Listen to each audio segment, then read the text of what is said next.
স্বর্ণের বিনিময়ে পরিশোধ হচ্ছে অস্ত্র মাদকের দাম। আন্তর্জাতিক চোরাচালানের রুট বাংলাদেশ।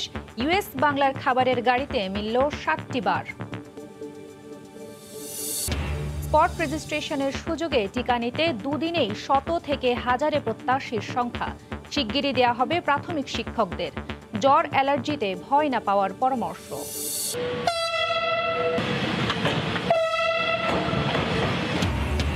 20 ফেব্রুয়ারি জাপানের ওবে বন্দর থেকে রওনা দিচ্ছে মেট্রো রেলের প্রথম কোচ। এপ্রিল 9 জুনে দেশে হচ্ছে ট্রায়াল রান। প্রায় প্রস্তুত 5টি স্টেশন। এবং টানা তুষারপাতে বিপর্যস্ত যুক্তরাষ্ট্র ও ইউরোপের বিভিন্ন দেশ। সহসায় মিলছে না মুক্তি, ব্যাহত যান চলাচল, দুর্ভোগে সাধারণ মানুষ।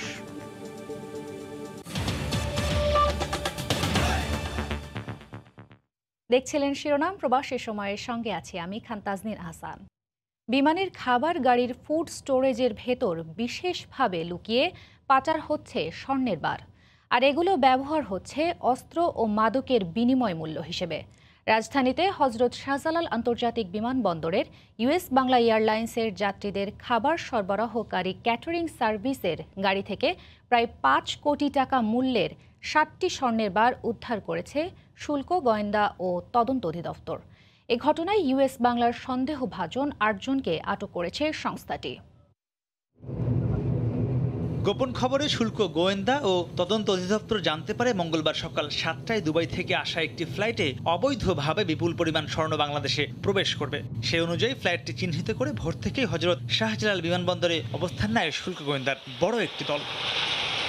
সকাল 7টায় বিমানবন্দরে টার্গেটকৃত ইউএস বাংলার বিমানটি অবতরণের সঙ্গে সঙ্গে তাতে উঠে গোয়েন্দারা তল্লাশি শুরু করে। বিমানের মধ্যে কোনো অবৈধ স্বর্ণ না পেয়ে যখন গোয়েন্দারা হতাশ, ঠিক তখনই বিমানের খাবার গাড়ির ফুড স্টোরেজের ভিতর বিশেষভাবে লুকানো অবস্থায় 60টি স্বর্ণের বারের খোঁজ পান গোয়েন্দারা।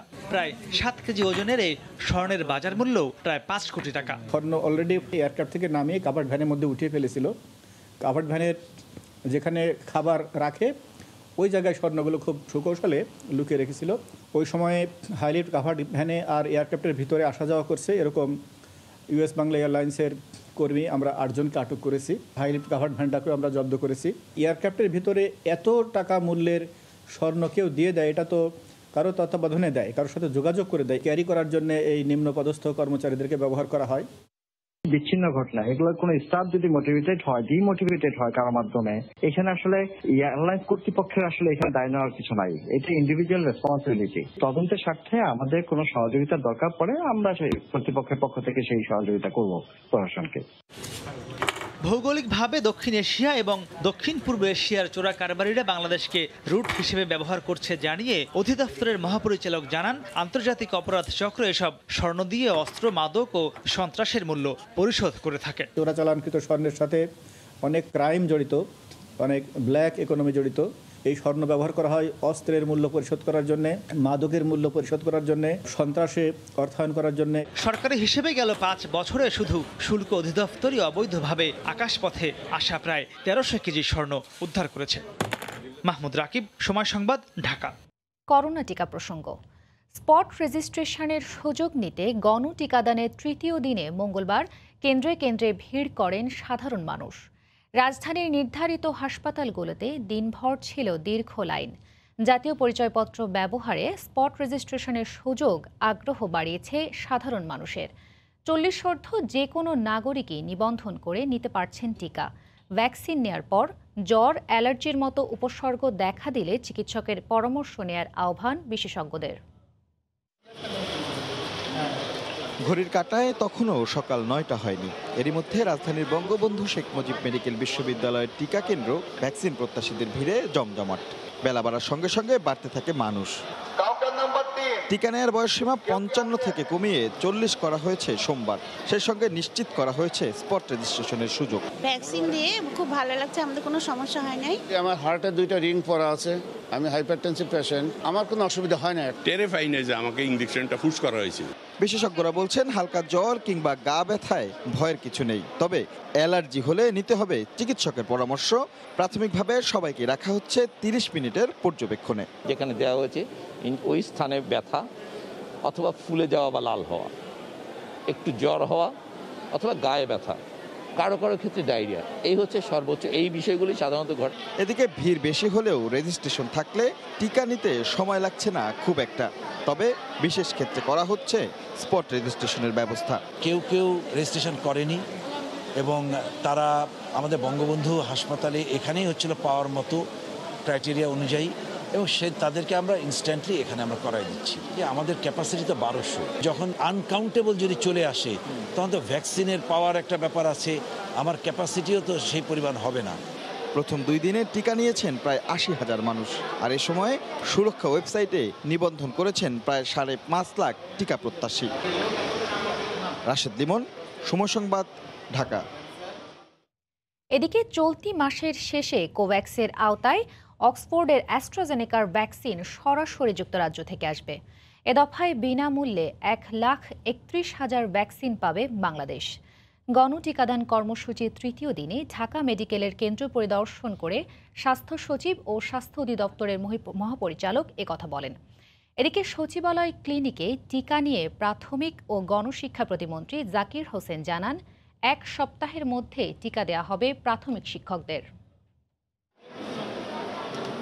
ঢাকা মেডিকেল কলেজ হাসপাতালেও চলছে তৃতীয় দিনের মতো টিকাদান কর্মসূচি। চিকিৎসক নার্সদের পাশাপাশি কেন্দ্রে যেয়ে রেজিস্ট্রেশনের পর টিকা দিতে পেরে খুশি সাধারণ মানুষ। 40 বছর বয়স হলে যে কেউ নিতে পারবে, এটা খুবই ভালো ডিসিশন। এখন জনসংখ্যার একটা আরো বেশি অংশ এই টিকার কভারেজে চলে আসলো। টিকা নিয়ে কোনো ভয় নেই, জ্বর হলে একটু হতে পারে, এটা স্বাভাবিক।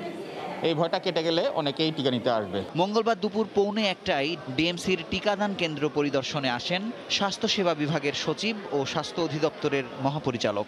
টিকা নিয়ে মানুষের মধ্যে ভীতি দূর হয়েছে জানিয়ে স্বাস্থ্য সচিব বলেছেন, চলতি মাসের শেষে কোভ্যাক্স সুবিধায় 1,31,000 ভ্যাকসিন আসবে বিনামূল্যে বাংলাদেশে। আমরা আমাদের সিরামের ক্রয়কৃতটা নিয়ে আসছি, একই সাথে কোভ্যাক্স গ্যাভি অ্যালায়েন্সের এটাও পাচ্ছি, আরও কিছু ফাইজারেরও পাচ্ছি। সব মিলিয়ে আমাদের ভ্যাকসিনের কোনো সংকট হবে না ইনশাল্লাহ। 10 জন না হলে পরে একটা ভাইলে 10টা ডোজ থাকে, তাহলে ওয়াস্টেজ হবে। তো যে সমস্ত জায়গাতে এই ব্যাপারটা ঠিক মতন মানা হবে না, সেখানে ওয়াস্টেজ বেশি হবে। তবে আমরা হিসাব করে দেখেছি এটা এখনও 10%-এর মতন হয় নাই। প্রতিদিন 500 জনকে টিকা দেবার লক্ষ্য নির্ধারণ করা হলেও এখন তা 700 ছাড়িয়ে যাচ্ছে। রেজিস্ট্রেশনের প্রক্রিয়া সহজ হওয়ায় মানুষের আগ্রহ বেড়েছে বলে মনে করছেন ঢাকা মেডিকেল কলেজ হাসপাতালের পরিচালক। ব্যাপক সাড়া পাওয়া যাচ্ছে, এবং এটা যেটা আরেকটা বিষয়, সেটা যে ম্যাক্সিমাম লোক কিন্তু 10টা 10:30টার ভিতর আসছেন। তো ওই সময়টাতে একটু রাশও থাকে, কাউকে ওয়েটিং টাইমটা বেড়ে যাচ্ছে তখন। তো যদি প্ল্যানিংটা যদি স্প্লিট করে যে 10টা 11টা 12টায় কেউ প্ল্যান করলো, তাহলে ভিড়টা কিন্তু যখন এখন অনেক ভিড় কম, তো এইভাবে যদি প্ল্যান করে আসে তারা কিন্তু এসে সাথে সাথে দিতে পারবেন। এদিকে শিগগিরই সারা দেশে স্কুল খুলে দেওয়ার লক্ষ্যে চলতি সপ্তাহেই দেশের প্রাথমিক শিক্ষকদেরকে করোনা টিকা নেয়ার আহ্বান জানিয়েছেন প্রাথমিক ও গণশিক্ষা প্রতিমন্ত্রী মোহাম্মদ জাকির হোসেন। সকালে সচিবালয় ক্লিনিকে করোনা টিকা গ্রহণের পর তিনি একথা বলেন, আমরা যে কোনো সময় স্কুল খুলে দেব, 7 দিনের ভিতরে টিকা নেওয়া শেষ করবো ইনশাল্লাহ। আমার শিক্ষকদের, আমার যারা আছেন টিকার আওতায়, যারা পড়বেন 40-ঊর্ধ্ব বয়সের, সবাইকে টিকা নেওয়ার জন্য অনুরোধ করব। প্রতিদিন সকাল 8টা থেকে দুপুর 2টা পর্যন্ত ঢাকা মেডিকেলে চলবে টিকাদান কর্মসূচি। মুজাহিদ শুভ, সময় সংবাদ, ঢাকা। প্রবাসের সময় আরও থাকছে, মোবাইলে হুটহাট কল ড্রপ, ধীর গতির ইন্টারনেটে ভোগান্তির চরমে, দায় না নিলেও গ্রাহকের পকেট কাটছে অপারেটররা। বিকার নেই টাওয়ার নির্মাতাদেরও আশ্বাসে খালাস। 20 ফেব্রুয়ারি জাপানের ওবে বন্দর থেকে রওনা দিচ্ছে মেট্রো রেলের প্রথম কোচ। ভিসা জটিলতায় কর্তৃপক্ষ যেতে না পারলেও তৃতীয় পক্ষের মাধ্যমে ইন্সপেকশন ও অনলাইন ভিজুয়াল ট্রায়াল শেষে শিপমেন্টের অনুমতি দিয়েছে ভিটিএমসিএল।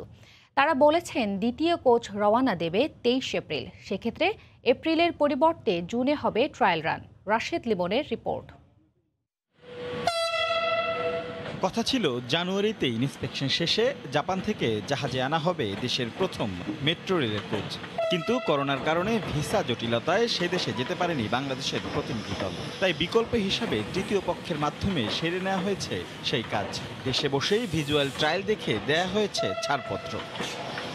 কর্তৃপক্ষ বলছে সব ঠিকঠাক থাকলে চলতি মাসের 20 ফেব্রুয়ারি জাপানের ওবে বন্দর থেকে রওনা দিবে প্রথম ট্রেন। মোংলা বন্দর হয়ে দিয়াবাড়ির ডিপোতে নোঙর করবে 23 এপ্রিল। দ্বিতীয় ট্রেনটি 15 এপ্রিল রওনা দিবে, দিয়াবাড়িতে পৌঁছবে 16 জুন। এর পরের ট্রেনটি ওবে বন্দর থেকে রওনা দিয়ে দিয়াবাড়িতে আসবে চলতি বছরের 13 আগস্ট। থার্ড পার্টি ইন্সপেকশন হয়েছে, সেই ইন্সপেকশনের পরেও টেস্টটা করেছে, সেই টেস্টটা অনলাইনে আমাদের এখানে যে টেকনিক্যাল টিম তারাও এটা দেখেছে।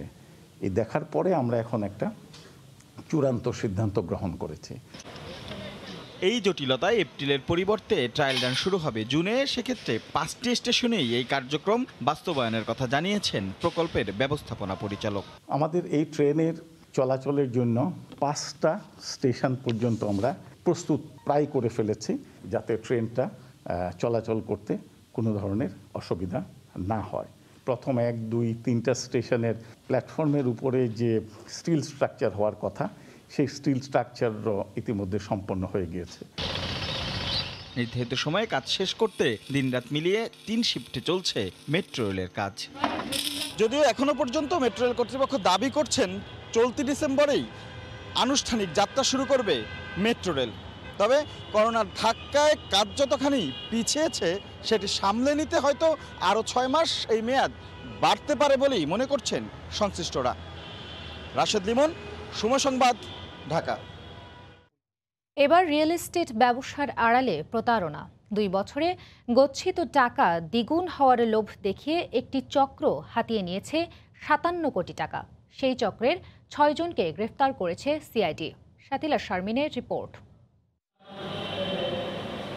এমএলএম ব্যবসা, প্রতারণা, টাকা দ্বিগুণ হওয়ার লোভ দেখিয়ে কোটি কোটি টাকা হাতিয়ে নেওয়া। ডেস্টিনি থেকে শুরু করে ছোট বড় নিত্য নতুন কোম্পানির নামে হাজার হাজার মানুষের কাছ থেকে কোটি কোটি টাকা হাতিয়ে নেওয়ার এমন সংবাদ দেশ জুড়ে আলোড়ন তুলেছে বহুবার। এবার প্রতারণার ধরনটি একটু ভিন্ন। রিয়েল এস্টেট ব্যবসার আড়ালে খোদ রাজধানীতেই চলছিল প্রতারণার এই ফাঁদ। ভুক্তভোগীদের দাবি কাছের মানুষ বা পরিচিতদের কাছ থেকে শুনেই লোভে পড়ে টাকা দিয়েছিলেন সেবা আইডিয়ালস অ্যান্ড লিভিং লিমিটেড কোম্পানিকে। প্রতিদিন আমার দোকানে যাইতেছে, আমার কাছ থেকে ফল নিতেছে, তো বলতে বলতে একটা পর্যায়ে রাজি হয়ে গেছি। আমি 10 লক্ষ টাকা রাখছি। আমারে বলছে যে 2 বছর হইলে 20 লক্ষ টাকা একসাথে দিয়ে দিবে। ওরা প্রতি মাসে 1 লক্ষ টাকায় 8,500 টাকা দেবে। বাই দিস টাইম আমি তাকে 2,50,000 টাকা আমি ইনভেস্ট করি। আমাকে কয়েক মাস দেশে, কয়েক মাস বলতে মানে 69,500 টাকা আমাকে দেশে। এর পরের থেকে জুনের পরের থেকে পর্যন্ত আমাকে আর কোনো টাকা দেয়নি। অভিযোগের ভিত্তিতে ঢাকা মহানগর পশ্চিমের একটি তদন্ত দল অনুসন্ধান চালিয়ে চক্রটির 6 জনকে গ্রেফতার করে। তাদের তো কোনো বৈধ ব্যবসা নেই, কোনো জমি নেই, কোনো ব্যবসা নেই, শুধুমাত্র টাকা জমা দিলেই টাকা 1 বছরের দ্বিগুণ, 2 বছরের দ্বিগুণ হয়ে যাবে, এটা একটা বিষয়। এবং যদি আপনি অন্য ক্লায়েন্ট নিয়ে আসেন তাহলে আপনি সেখান থেকে কমিশন পাবেন। সেরকম একটা জায়গায় আপনি টাকা বিনিয়োগ করবেন আর আপনার টাকা 2 বছরের মধ্যে দ্বিগুণ হয়ে যাবে, তো এটা তো একটা বড় ধরনের প্রতারণা। এ ধরনের প্রতারক চক্র থেকে আরও সতর্ক থাকার আহ্বান এ তদন্ত সংস্থার। শাতিলা শারমিন, সময় সংবাদ, ঢাকা। হুটহাট কল ড্রপ, 5 মিনিটের কথোপকথনে 2 মিনিটই শুনতে না পাওয়া, পড়াশোনা কিংবা দাপ্তরিক কাজে ইন্টারনেটের ধীর গতি। করোনাকালে মুঠোফোন সেবা নিয়ে এমন অসংখ্য অভিযোগ গ্রাহকদের। সেবায় চরম ভোগান্তি থাকলেও গ্রাহকদের পকেট ঠিকই কাটছেন মুঠোফোন অপারেটররা। যদিও মান খারাপের দায় এককভাবে নিতে চায় না তারা। বিটিআরসি বলছে মুঠোফোন সেবার মান যাচাইয়ে চলছে ড্রাইভ টেস্ট, নেওয়া হবে কঠোর ব্যবস্থা। সিরাজগঞ্জের এনায়েতপুরের ভোগ্যপণ্য ব্যবসায়ী ইব্রাহিম হোসেন ব্যবসায়িক প্রয়োজনে প্রতিদিন সরবরাহকারী ও ক্রেতাদের সাথে মুঠোফোনে কথা বলতে হয় তাকে। 5 থেকে 6 মিনিটের মধ্যে প্রায় 3-4 মিনিট আমার কোনো কথাই শুনতে পাই না। করোনায় অনলাইনে কেনাকাটা, সামাজিক যোগাযোগ, পড়াশোনা এমনকি দাপ্তরিক কাজকর্মও হয়ে পড়েছে মোবাইল ইন্টারনেট নির্ভর। সব সময়কালী লোডিং অ্যাপ দেখাইতেছে, অনেকক্ষণ পরে একটা পেজ আমরা লুট করতে পারছি। সেবার মান খারাপের নেপথ্যে 2টি কারণ উল্লেখ করেছে মুঠোফোন অপারেটররা। তারা বলছে উচ্চ মূল্যের কারণে কাঙ্ক্ষিত সেবা দিতে গ্রাহক অনুপাতে প্রয়োজনীয় তরঙ্গ নেই তাদের হাতে। আবার 2018 সালে টাওয়ার শেয়ারিং লাইসেন্স দেওয়ায় গত 2 বছরে নেটওয়ার্ক উন্নয়নে করতে পারেনি কোনো কাজ। করোনাকালীন সময় কিন্তু আমরা সরকারের কাছে আর্জি জানিয়েছি যে আমাদেরকে ফ্রিতে দেওয়া হোক অথবা কম দামে দেওয়া হোক, কিন্তু আমরা দেখেছি যে আমরা কিন্তু কোনো স্পেকট্রাম পাইনি। সো স্পেকট্রাম না পেয়ে আমি সেবাটা কিভাবে দিব, এটা আমাদের বোধগম্য না। এবং সেই সাথে আবার আমি টাওয়ার এক্সপ্যান্ড করতে পারছি না। টাওয়ার নির্মাণ না হওয়ার জন্য মুঠোফোন অপারেটরদেরকে পাল্টা দায়ী করছে টাওয়ার নির্মাতা প্রতিষ্ঠানগুলো। ওনারা আমাদেরকে অর্ডার দেননি, এই জন্য আমরা করতে পারি নাই। এসএলএ ঠিক হয়নি, এজন্য করতে পারি নাই। বিটিআরসি বলছে নীতিমালা অনুযায়ী কল সাকসেস রেট 97% বা তার বেশি, কল ড্রপ 2% কম থাকা, call setup time 7 second, 3G ডাটার ন্যূনতম গতি 2 MBPS এবং 4Gতে ন্যূনতম গতি 7 MBPS রাখতে হবে। এসব যাচাইয়ে দেশের 300 উপজেলায় চলছে ড্রাইভ টেস্ট। তাদের service quality of service maintain করা উচিত।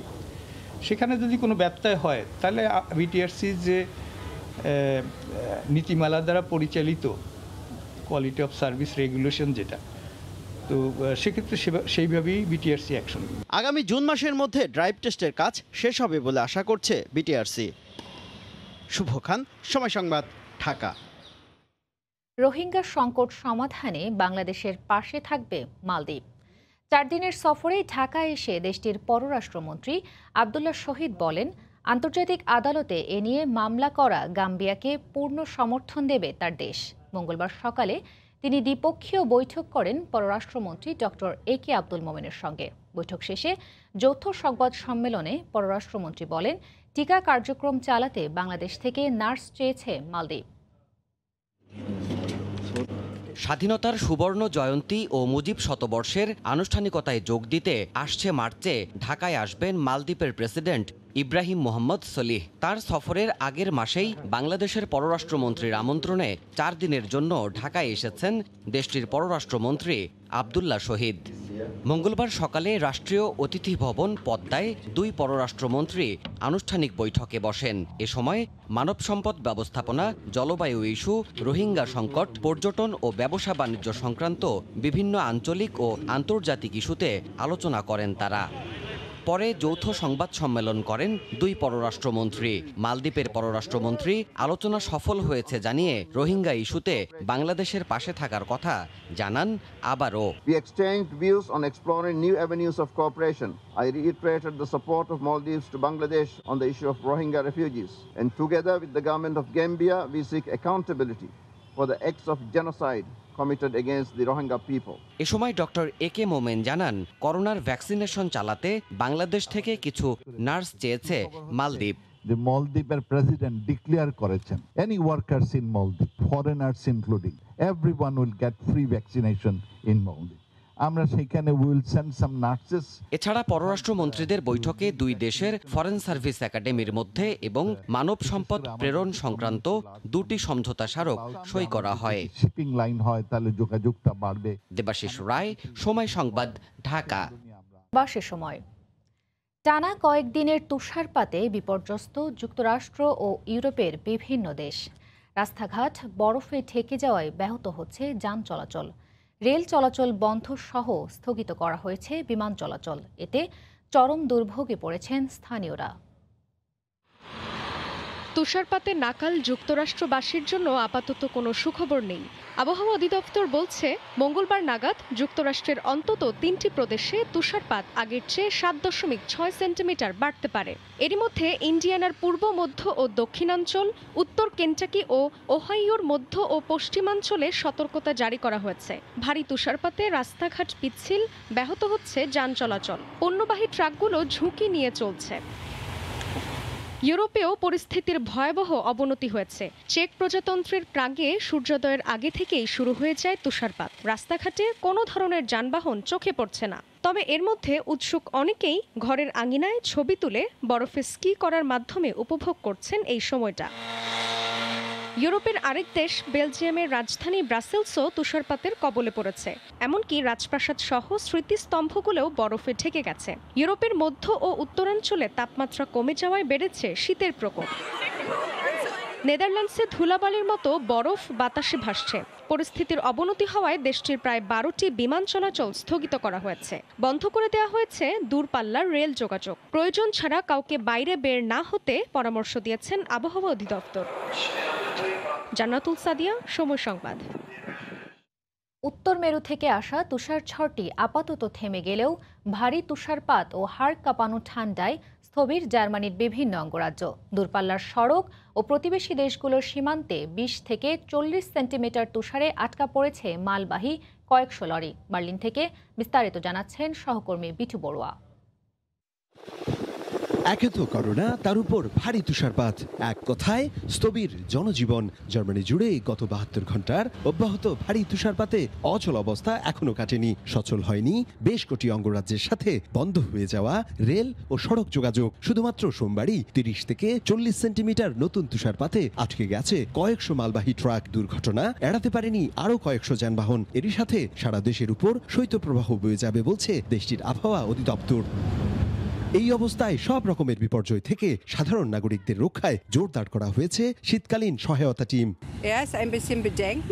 অবশেষে শীত আসলো। দুঃখের সাথে বলতে হয়, এমন ভারী তুষারপাত সাধারণ মানুষের জন্য দুর্ভোগ বাড়িয়ে দিয়েছে। সেই সাথে সোমবার রাত দেশের উপর বয়ে যাবে হিম ঠান্ডার শৈত্যপ্রবাহ। সময় টিভির মাধ্যমে সবাইকে অনুরোধ করব যতটা সম্ভব শীত ও বরফে পরার জুতা ও গরম কাপড় পরিধান করতে। সেই সাথে রাস্তায় থাকা আশ্রয়হীনরা যাতে একটু ঠান্ডা থেকে বাঁচতে পারে, এজন্য প্রত্যেক নাগরিকদের খেয়াল রাখা সবার নৈতিক দায়িত্ব বলে মনে করি।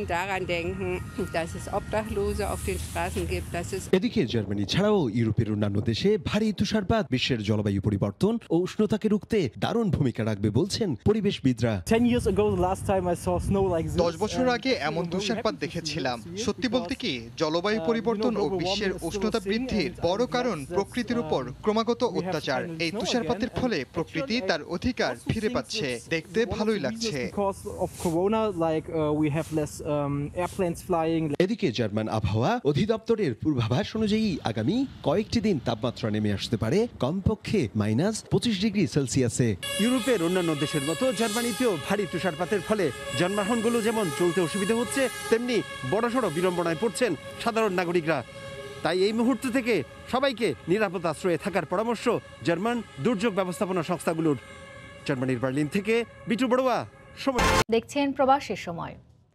কলকাতায় মঙ্গলবার পর্দা নামল বাংলাদেশ চলচ্চিত্র উৎসবের। হাসিনা এই ডটার্স টেল সহ বাংলাদেশের বিভিন্ন স্তরের পুরস্কারপ্রাপ্ত 32টি চলচ্চিত্র স্থান পেয়েছিল তৃতীয় এই আয়োজনে। প্রতি বছরই এমন আয়োজনের দাবি কলকাতার দর্শকদের। বিশ্বজিৎ দাসের ক্যামেরায় সুব্রত আচার্যের রিপোর্ট। যে শহরে পড়াশোনা করার সময় রাজনৈতিক মস্তিষ্ক তৈরি হয়েছিল বঙ্গবন্ধুর, সেই শহরেই 5 দিন ধরে স্মরণ করা হলো জাতির জনককে। এবারের কর্মসূচির মধ্যে অন্যতম ছিল কলকাতার বাংলাদেশ চলচ্চিত্র উৎসব। নন্দনে আয়োজিত উৎসবের এবার দেখানো হয়েছে শেখ হাসিনা এ ডটার্স টেল তথ্যচিত্রটিও, যা দেখে মুগ্ধ কলকাতার নবীন প্রবীণ দর্শকরা। খুব ভালো লাগলো, মানে অতটা তো জানতাম না ডিটেলসে। ভালো হয়েছে। তো আজকের মধ্যে স্পট কি হলো, ওই যে আমাদের বঙ্গবন্ধু তখন যে আমাদের এখানে এসেছিলো, আমাদের রেড রোডে এসেছিলো, ওটাও একটু স্পট দেখালে ভালো হতো। ওনার লাইফ হিস্ট্রিটা এত ভালো, আর উনি একদম স্ট্রাগলিং করে উঠেছেন, ওটা ভীষণ ভালো লেগেছে। আর বাংলাদেশের ওয়ার্ডটা সত্যি চোখে জল এসে যায় যখন মুজিবের ওই লাইফটা। আয়োজিত বঙ্গবন্ধু ও বাংলাদেশের চলচ্চিত্র শীর্ষক আলোচনায় অংশ নিয়ে বাংলাদেশের তথ্য প্রতিমন্ত্রী ও তথ্য সচিব বলেন, দুই বাংলার সম্পর্কের কথা। প্রসঙ্গ আসে তিস্তার পানি চুক্তি নিয়েও। একটি গণতান্ত্রিক সমাজতান্ত্রিক ব্যবস্থাকে সমন্বয়ের মধ্য দিয়ে অসাম্প্রদায়িক বা ধর্মনিরপেক্ষ বাংলাদেশ বিনির্মাণের যে স্বপ্ন বঙ্গবন্ধু দেখা শুরু করেছিলেন, তার প্রেক্ষাপট কিন্তু এই কলকাতা শহর, এই মাটি থেকেই শুরু হয়েছিল। 2017 সাল থেকে কলকাতায় বাংলাদেশ চলচ্চিত্র নিয়ে বিশেষ এই উৎসবের আয়োজন করে আসছে বাংলাদেশের তথ্য মন্ত্রণালয় ও কলকাতার বাংলাদেশ উপদূতাবাস। তবে 2020 সালে করোনার কারণে উৎসব হয়নি। সুব্রত আচার্য, সময় সংবাদ, পশ্চিমবঙ্গ, ভারত।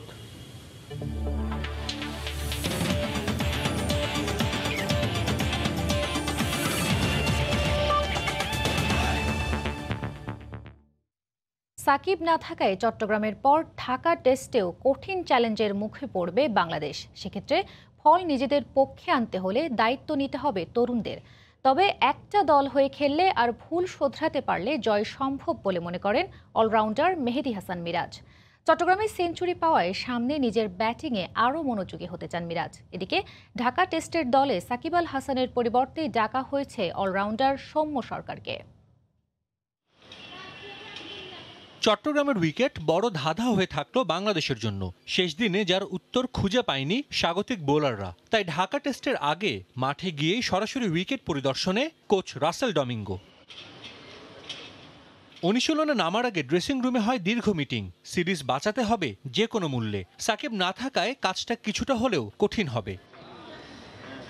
তবে মঞ্চটা ঢাকা বলেই আশাবাদী হওয়া যায়। এ মাঠেই তো টাইগাররা বধ করেছিল ইংল্যান্ড অস্ট্রেলিয়াকে। সুপার সাকিবের অনুপস্থিতিতে এবার ব্যাটন নিতে চায় তরুণরা। সাকিব ভাই থাকলে আমরা অনেক ভালো হতো, হয়তো আমাদের ভুলগুলো কম হতো এবং আমাদের আত্মবিশ্বাসটা আরও বেশি পেতাম।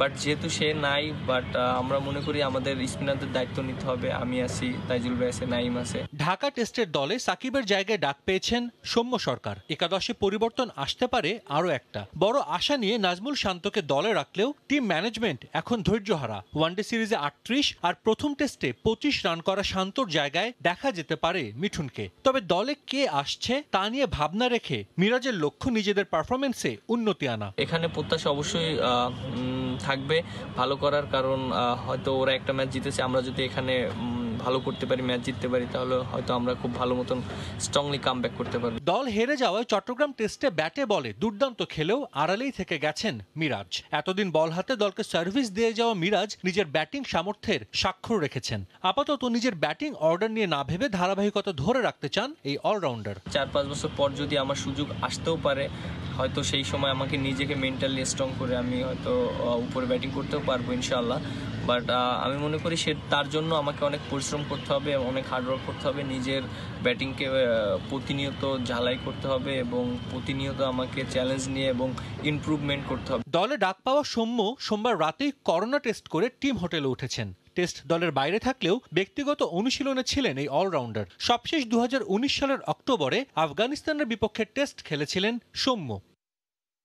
সাজিদ মুস্তাহিদ, সময় সংবাদ। এ পর্যায়ে শীর্ষ সংবাদ জানিয়ে দিচ্ছি আরেকবার। স্বর্ণের বিনিময়ে পরিশোধ হচ্ছে অস্ত্র মাদকের দাম। আন্তর্জাতিক চোরাচালানের রুট বাংলাদেশ।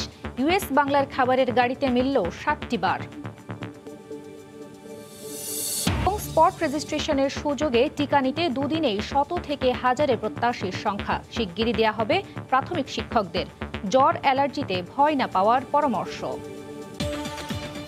এই ছিল প্রবাসী সময়। সঙ্গে থাকুন সময়।